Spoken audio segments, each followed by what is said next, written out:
Hello, little friends. Welcome back to the online story time. We start with a small mantra.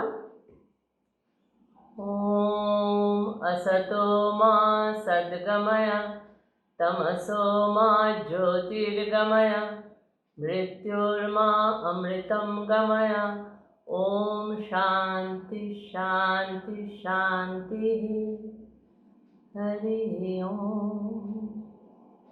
Today, I will tell you a few extraordinary events which took place on Vivekananda's return to India from America. After Swami Vivekananda established Vedanta in America and England, he gave the responsibility of carrying forward the Vedanta work in the West to his brother monk Swami Abhedananda. Then he started for India. His English friends, Mr. and Mrs. Xavier, were accompanying him to India. He said to them, I quote, "Now I have only one thought, and that is India. I am looking forward to India, to India."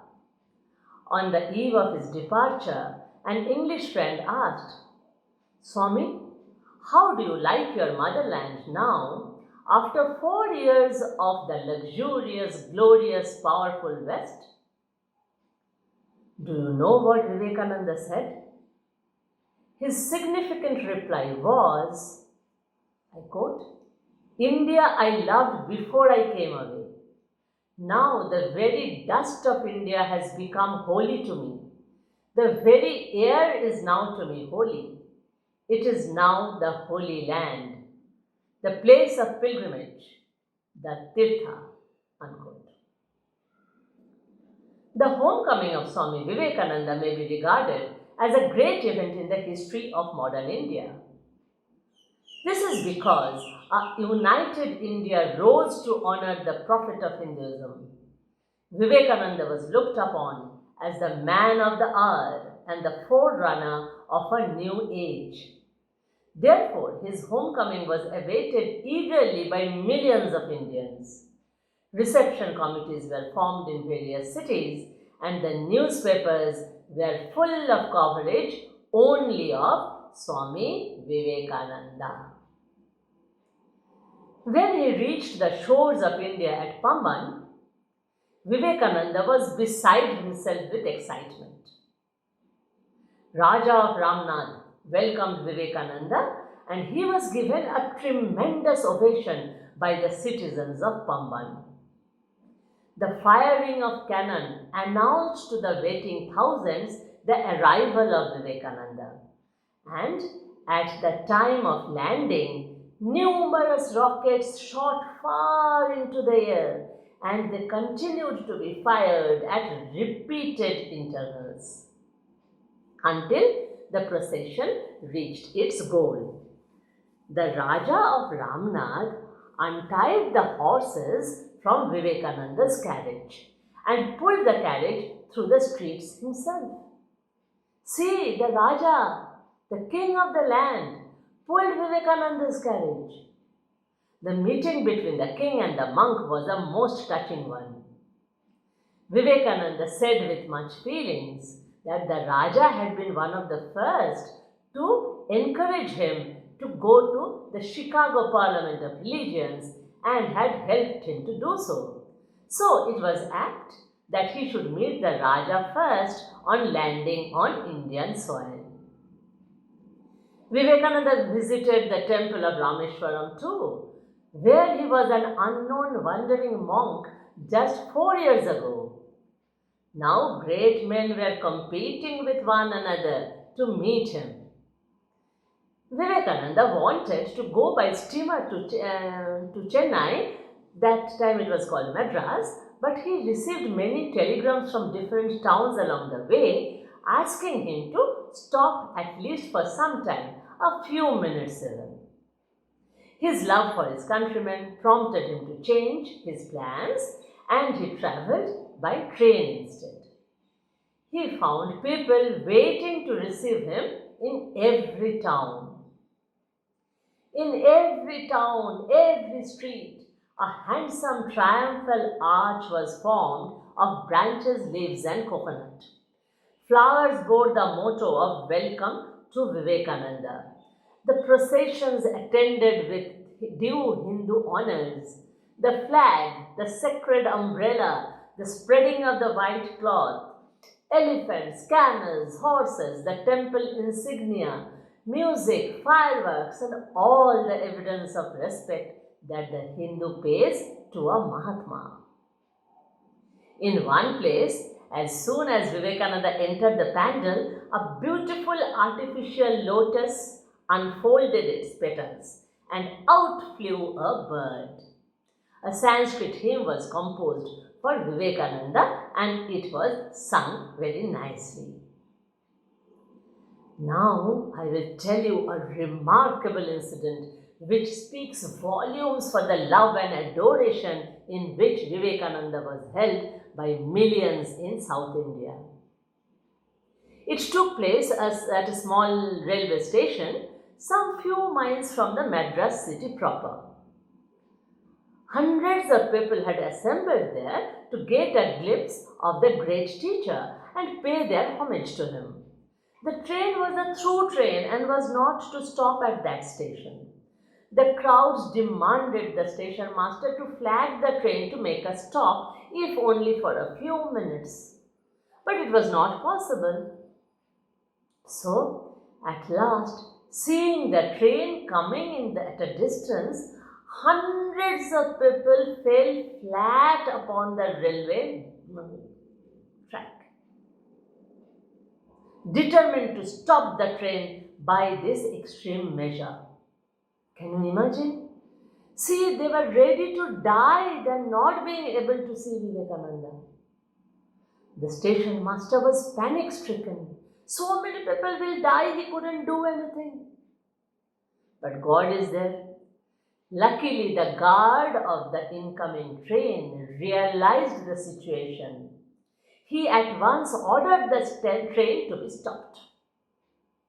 The people crowded round Vivekananda's bogie and shouted, "Jai Vivekananda! Jai Vivekananda!"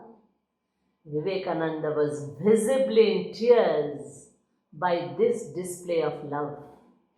He appeared before them, extended his hands lovingly in blessings, and thanked them with all his heart. When the train steamed into the Madras station, Vivekananda was received with thundering shouts of applause and with a never-before-seen enthusiasm. After the preliminary reception, an elaborate procession commenced. The horses of Vivekananda's carriage were again taken out and the citizens of Madras took the place of the horses. Tens of thousands of people crowded the streets. From windows and verandas, people tried to get a glimpse of the great procession which wended its way by a roundabout route to Castle Karnan in Marina Beach. This was the palatial residence of Mr. Biligiri Iyengar. Vivekananda's stay here was a 9 days festival, a veritable Navaratri for the people of Madras. Here I will tell you something special. This Castle Karnan is very holy. Within a few months of Vivekananda's stay here, the first Ramakrishna Mutt in South India was established here. The Ramakrishna Mutt has moved to Mylapore and now this castle is famous as Vivekananda Illam and houses RKMVCC, Ramakrishna Mutt Vivekananda Cultural Center. Does the name seem familiar? Yes, it is arranging this wonderful online story time for you and me. All the stories you watch in this online storytime series are edited and uploaded in YouTube and podcast from here. Wonderful, isn't it? Okay, before leaving Madras, some of his admirers ordered a huge number of coconuts to be brought on board to the ship of that Calcutta. On seeing the quantity of coconuts, Mrs. Xavier asked Swami, "Is this a freight boat that they are loading so many coconuts aboard?" Vivekananda laughed and laughed. He was much amused. He replied, "Why, no, not at all. They are my coconuts. A doctor has advised me to drink coconut milk instead of water, so they have brought coconuts here for me." Of course, he shared the fruit with others. From the port of Calcutta, Vivekananda proceeded to the city by train. Thousands of people and many sannyasis in their Gerua robes, including his brother monks, were waiting at the station. When the whistle of the train was heard, a shout of joy rang out. When the train stopped, Vivekananda stood up and bowed to the people with joined palms. When he stepped out from the train, those nearest him rushed to touch his feet. Those further off shouted, "Jai Ramakrishna, Jai Vivekananda, Jai Ramakrishna, Jai Vivekananda." So dense were the crowds that it was with great difficulty that the reception committee could make way for Vivekananda to the carriage that was waiting for him. Vivekananda was literally covered with garlands of sweet flowers, and he was visibly moved by this tremendous love of his countrymen.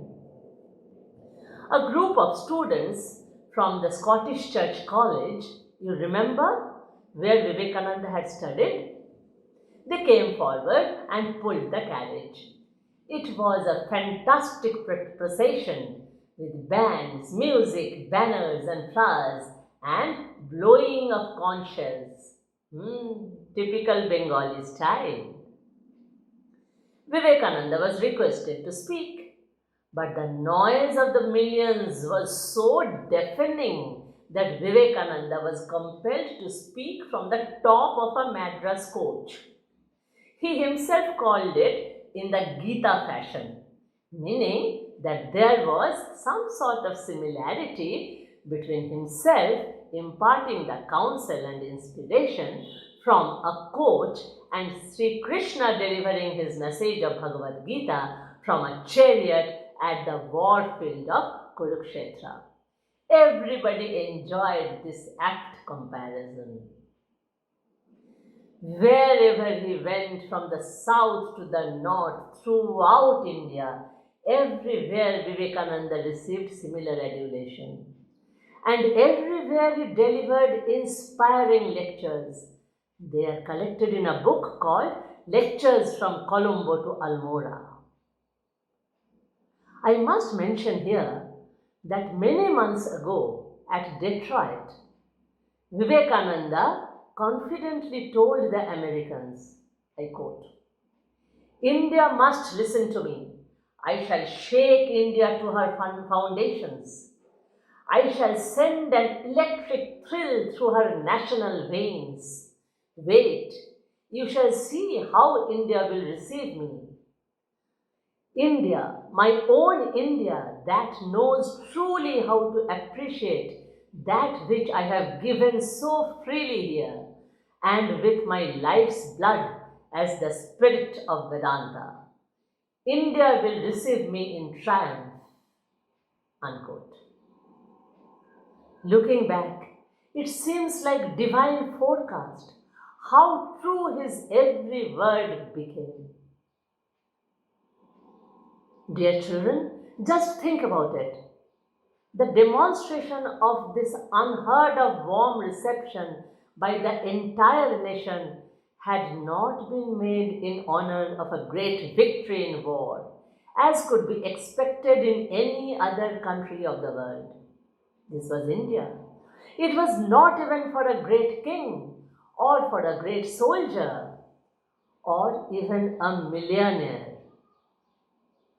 Vivekananda explained this phenomena.